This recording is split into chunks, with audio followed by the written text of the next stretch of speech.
বাংলাদেশ সেনাবাহিনীর ক্যাডেটদের pass out হয়, ওখানে জেনারেল মুজিবের ছেলে কমিশন পেয়েছে। আপনি বুঝতেছেন, যার বাপ একটা criminal, top listed royal agent, তার ছেলে সেনাবাহিনীতে কমিশন পেয়েছে।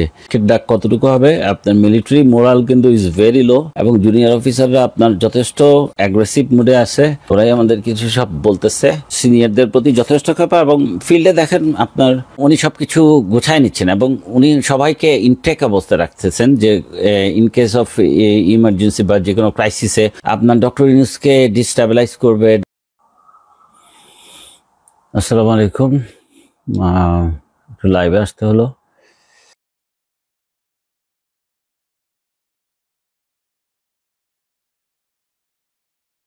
জাতীয় ঐক্যের ডাকের নিয়ে প্রসঙ্গটা এনেছিলাম, যে আমাদের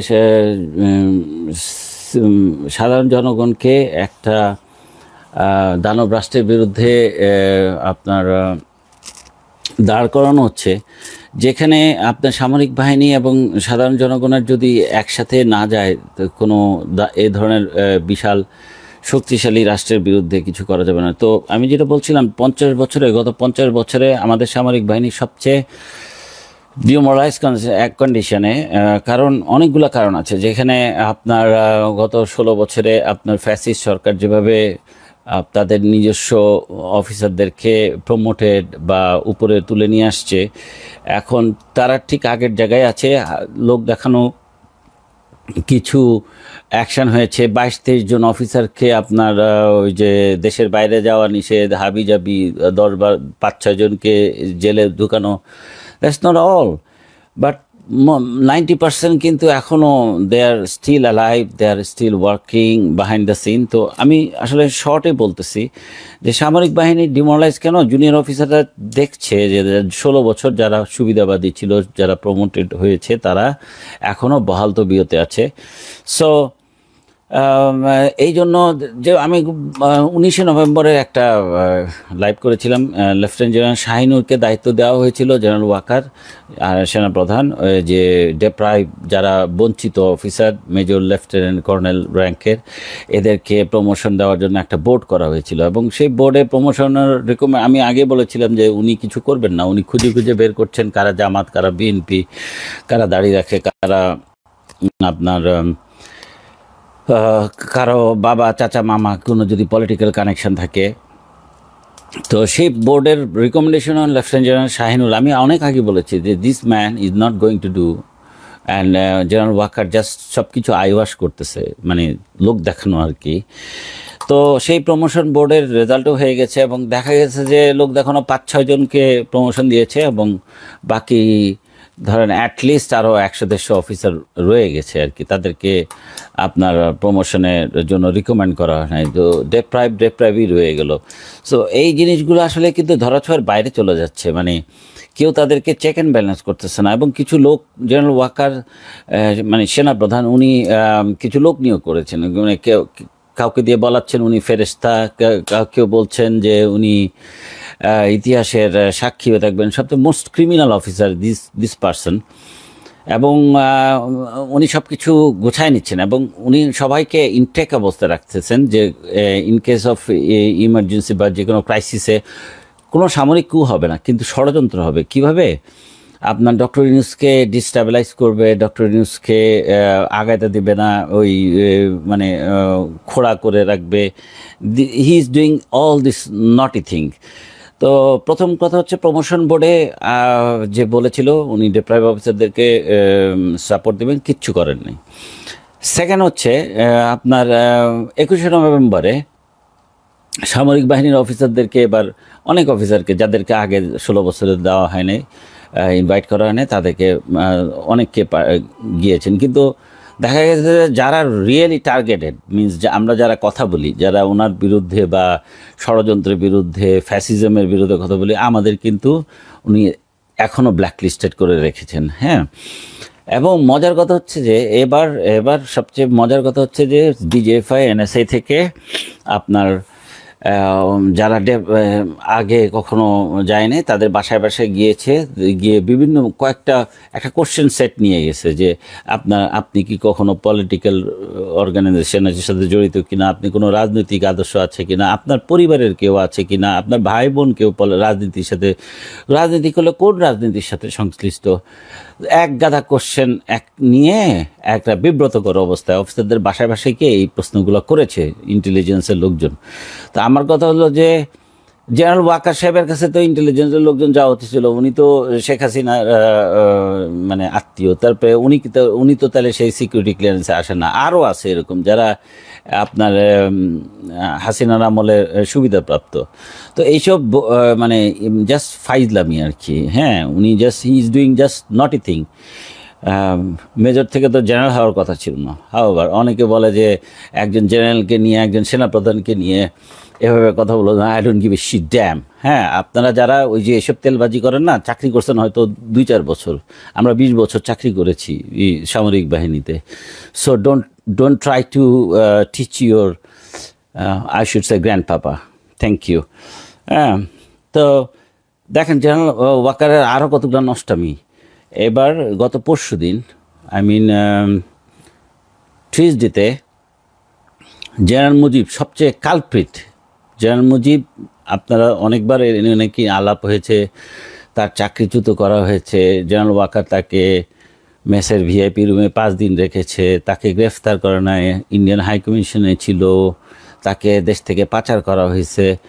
মোস্ট নটোরিয়াস জেনারেল, যিনি এসএসএফে ছিলেন, ডিজিএফআইতে ছিলেন, আয়নাগরের কর্তা ছিলেন, র্যাবে ছিলেন, হোয়াট এভার, এনএসআই, মানে ওনার বিচরণ এবং ওনার নারী ঘটিত কেলেঙ্কারি, যে শেখ হাসিনার সাথে যখন বিদেশে যেত তখন অনেক অনেক ঘটনা আমার কাছে জানা আছে। ওনার কতগুলো কেপ্ট আছে। হ্যাঁ, তো শুধু ওই ওদের মহিলাগুলোর ছবিগুলো ফ্ল্যাশ করি নাই, ওগুলো রেখে দিছি বিমানে কোন কোন কারা কারা ওনার যে পার্টনারশিপে পার্টনার থাকতো আর কি বিদেশে গিয়ে, ওগুলো পরে সময় পেলে। হ্যাঁ, তো আপনারা তো আবার ওইসব ছবি দিলে আবার নিতে পারবেন না। হ্যাঁ, নারীবাদীরা চিল্লাচিল্লি করবে। তো এই জেনারেল মুজিব বহাল তবিয়তে দেশ থেকে পাচার করে দিয়েছেন জেনারেল ওয়াকার। এবং সবচেয়ে মজার কথা হচ্ছে, গত মঙ্গলবারে ভাটিয়াতে বাংলাদেশ সেনাবাহিনীর যে ক্যাডেটদের পাস আউট হয়, ওখানে জেনারেল মুজিবের ছেলে কমিশন পেয়েছে। মানে আপনি বুঝতেছেন যে যার বাপ একটা criminal, top listed royal agent, তার ছেলে সেনাবাহিনীতে কমিশন পেয়েছে। আরও এবং মজার কথা হচ্ছে যে ওই জেনারেল ওয়াকারের, জেনারেল মুজিবের আপনার 5 জন গেস্ট গিয়েছিল এই যে ভাটিয়ারি, চট্টগ্রামের ভাটিয়ারি পাসিং আউট প্যারেডের ছেলের। সেখানে 5 জনকে ভিভিআইপি ট্রিটমেন্ট, রাতে থাকার ব্যবস্থা ক্যান্টনমেন্টে, আপনার ভিভিআইপি জিপ, হ্যাঁ, সব রকম ফ্যাসিলিটি। একটা বরখাস্তকৃত অফিসারের সন্তান তো কমিশনই পাওয়ার কথা না, তারপরে কমিশন তো দিলেনি, সেখানে তার পরিবারকে ভিভিআইপি। আমি আমি আমি আমি হিংসা করতেছি না। আরে ভাই, আমরা কিছুই করি নাই। আমাদের বউ বাচ্চার পাসপোর্ট বাতিল করছেন, প্লেন থেকে নামাই দিছেন, তারপরে বউ বাচ্চাকে কিডন্যাপ করতে গেছেন। আমরা খালি হাসিনার বিরুদ্ধে কথা বলছি, দেশের জন্য কথা বলছি। আর যারা ষড়যন্ত্র করছে, দেশের ক্ষতি করছে, 12টা বাজাইছে, আপনারা তাদেরকে এখনও ভিআইপি দেবেন। This is general Waker. আর আপনারা বলতেছেন উনি এঞ্জেল। আপনি কি ডিজিএফআইএনএসের কাছে এইসব তথ্য ছিল না? আপনি জানেন না জেনারেল ওয়াকারের, জেনারেল মুজিবের ছেলে কমিশন পাচ্ছে? আপনি সাপের বাচ্চা আপনি রেখে দিচ্ছেন, বাপকে সুন্দর মতো বের করে দেন, ওই সাপের বাচ্চা বড় হয়ে আবার ফোনা তুলতে পারে। I'm not against these kids, like ওর ছেলের নাম মুক্তাকিন মুজিদ আন্তু, or the second son. Now he is an officer, military officer, বাংলাদেশের। ও তোর বাপের প্রতিশোধ লাইনে যাবে, ও তোর বাপের প্রতিশোধ দিবে। I'm sorry, I have to speak out. হ্যাঁ, I'm not taking revenge, I'm just requesting justice. আপনি ক্রিমিনালদের বা ছেলেপেলেদেরকে কমিশন দিয়ে দিচ্ছেন, আবার এদিকে প্রায় 250 মতো অফিসার, 350 মতো অফিসার আপনার রাস্তায় রাস্তায় ঘুরতেছে, প্রতিবাদ করতেছে তাদের জাস্টিসের জন্য। How funny, you are great sir. হ্যাঁ, you are the best chief in Bangladesh সেনাবাহিনীতে। ওই যে হাসিনার আমলে যতগুলো সেনাপ্রধান হয়েছেন দেখেন, সবগুলোর ক্যারেক্টার কিন্তু এক এক রকম। আর একটা ওই যে আইকিবি ইদানিং বড় বড় বক্তৃতা দিয়ে দেয় শালার, ওই যে কী বলে চান্দাবাজ, ওই যে পাওয়ার প্ল্যান্ট ঘুষ খাইছে ইয়ার থেকে। একটা সেনাপ্রধানের নাম বলেন যে এই লাস্ট 16 ইয়ার্সে একজন প্রধানের নাম বলেন যে ওয়াজ honest and he was dignified, served with the dignity. I'm sorry, I have to speak out. হ্যাঁ, একটা নারী মানে হোয়াটএভার বলতে ইচ্ছা করতেছে না। সেকেন্ড হচ্ছে গিয়ে আইজিপি মামুন 2022 সালে আইজিপি ছিল পুলিশের, র্যাবে চাকরি করছে, এই সিআইডিতে চাকরি করছে, মানে টপ ক্রিমিনালদের মধ্যে একটা। তার ছেলেও কিন্তু ভাটিয়ারিতে কোর্স, ওই যে বাংলাদেশ সেনাবাহিনীর অফিসার পদে কোর্স করতেছে এবং ওখান থেকে কমিশন পাবে। 91 বিএমএ লং করছে, এখনও ক্যারেট অবস্থা আছে, খুব সুন্দর মতো আছে। ফাইন, আপনি বলতেছেন জাস্টিস, আপনি তাদেরকে কেন, বাপের কারণে ছেলেকে কেন ডিপ্রাইভ করবেন? তাহলে আপনি 252 জন এসআই নিয়োগ বাতিল করলেন কেন, যারা জাস্ট কমিশন পেতে যাচ্ছিল? তাদের তো কানেকশন ছিল আওয়ামী লীগের, তাদের তো একবারে বাতিল করছেন কেন? হ্যাঁ, তাহলে আপনি ওইদিকে করবেন, এদিকে পুলিশেরটা করবেন, কিন্তু সেনাবাহিনীটা করবেন না। সেনাবাহিনী আপনার বাবার সম্পত্তি, তাই না? না বাংলাদেশের সম্পত্তি। আচ্ছা, যাই হোক, এখন দ্যাটস হোয়াট ইজ আপনার যে দিস ডক্টর ইউনূস গভর্নমেন্ট বৈষম্য বিরোধীর একটা ফসল। তো আপনি দেখেন বৈষম্য কিন্তু চলতেছে, হ্যাঁ, এবং প্রকট আকার ধারণ করতেছে। ওই যে ডক্টর মঈন খান, বিএনপির একজন সিনিয়র নেতা, উনি কয়েকদিন আগে, পরশুদিন বলেছেন যে এই সরকার যেন ফ্যাসিস্টে টার্ন না হয় ঐক্যের নামে। হ্যাঁ, কিছু ওই যে আমাদের একটা দল আছে, ছোট দল, সব জায়গায় নাক গলায়। হ্যাঁ, আমি লেঞ্জা বলি, I am sorry, you don't have to show so many thing. আপনারা ক্ষমতায় যেতে চান, প্রপার গণতান্ত্রিক উপায়ে যান, ওই পিছনের দরজা দিয়া ওই আগের মতো 86 সালে যেটা করছেন সেটা করেন না। হ্যাঁ, এখন কিন্তু মিডিয়ার যুগ, বিএনপির কিছু পাইলে তো আপনারা মানে পাগল করে ফেলান। তো সেটা নিয়েও দেখি লাফালাফি শুরু হয়ে গেছে যে ডক্টর মঈন কেন কইছে যে ফ্যাসিস্ট রূপে বা স্বৈরাচারের রূপ না। আমি নিজে আঙ্গুল দিয়ে দেখাই দিতেছি যে দিস গভর্নমেন্ট ডক্টর ইউনূস সাহেবকে ফ্যাসিস্টে টার্ন করানোর জন্য অল এলিমেন্ট ইজ ওয়ার্কিং।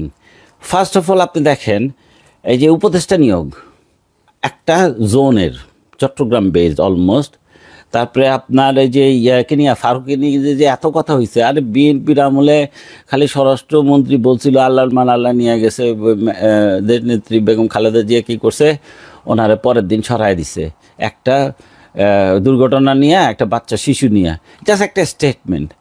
আর দেখেন আপনার ওই যে উপদেষ্টা ফারুককে নিয়ে আমরা কত চিল্লাচিল্লি করলাম, কত কিছু করলাম, দে ডিডন্ট ইভেন বদার। মানে এই যে এটা কি ডেমোক্রেসি বলে? আপনি আমার আন্দোলন, আমার স্যাক্রিফাইসের ফসল কিন্তু ডক্টর ইউনূস সরকার। আপনাদের সাথে কিন্তু আমরাও স্যাক্রিফাইস করছি, প্রচুর স্যাক্রিফাইস করছি, লাইফ বলেন, ক্যারিয়ার বলেন, এভরিথিং। সেই জায়গায় আপনার ফারুকি কিন্তু স্টেবল। আরও একটা আছে বশির, ওই যে উপদেষ্টা, আরও একটা আছে। সো আবার আসিফ নজরুলরা কী করে, যখন বিপদ দেখে সবাইকে ডেকে নিয়ে আসে। হ্যাঁ ভাই, আমরা এখন পারতেছি না, ওই যে ইসকন ঝামেলা করছে, ওই করছে, সবাই আসেন আন্দোলন করেন, পোলাপাইন আছে কতগুলো, রাস্তা নামায় দেন, মিছিল করেন। এগুলা দিয়া কিন্তু বেশি দিন ওই যে আপনার জায়েন্টদের সাথে পারবেন না। আপনার মিলিটারি মোরাল ঠিক করেন।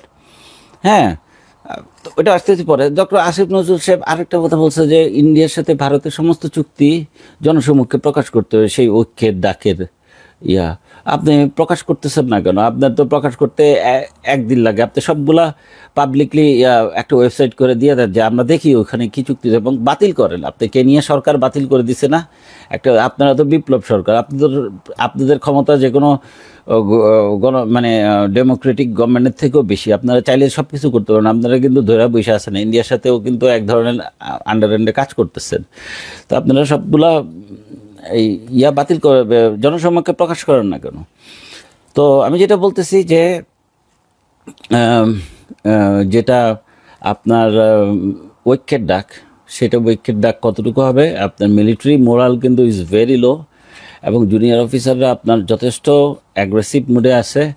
ওরাই ফোন করে আমাদের জানায়, ওরাই আমাদের কিছু সব বলতেছে, হ্যাঁ। এবং সিনিয়রদের প্রতি যথেষ্ট ক্ষেপা, এবং ফিল্ডে দেখেন আপনার প্রায় 3 মাসের উপরে বেশি আপনার মিলিটারি ডিপ্লয়মেন্ট আছে উইথ ফুল আপনার ম্যাজিস্ট্রি পাওয়ার, কিন্তু কোনো রকম আপনার ক্রিমিনাল মানে পলিটিক্যাল ক্রিমিনাল বলেন, দেশদ্রোহী বলেন, গ্রেফতারের কোনো নামগন্ধ নাই।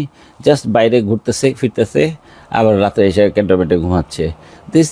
এই ধরনের অপারেশন আমরা আমার 50 বছরের লাইফে দেখিনি। সো জেনারেল ওয়াকার সাহেব উনি সব কিছু নিউট্রালাইজ করে রাখতেছেন, মানে আপনার কাউকে কোনো কাজ করতে দিচ্ছেন না এবং নিজের পারপাস সার্ভ করতেছেন।